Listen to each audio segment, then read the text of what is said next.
जागे चिटकी गईल घमवा फुहरा न जागे चिटकी गईल घमवा फुहरा न जागे चिटकी गईल घमवा फुहरा न जागे जगबो कैला त मुँह लटकाए जगबो कैला त मुँह लटकाए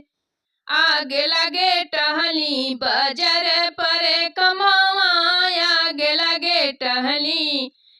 बजर पड़े कमावा फुहरा न जागे फुहरा न जागे चटकी गईल घमावा फुहरा न जागे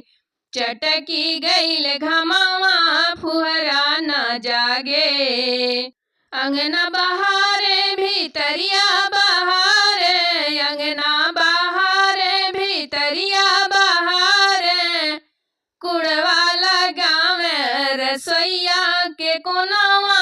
कुड़वा लगावे रसोईया के कोनावा फुहरा न जागे चिटकी गईल घमावा फुहरा न जागे चिटकी गईल घमावा फुहरा न जागे कहत कबीर सुनो भाई संतो कहत कबीर सुनो भाई संतो फुहरन के यही हवे करनमवा फुहरन के यह हवे करमवा फुहरा न जागे चिटकी गया घमावा फुहरा न जागे चिटकी गईल घमावा फुहरा न जागे।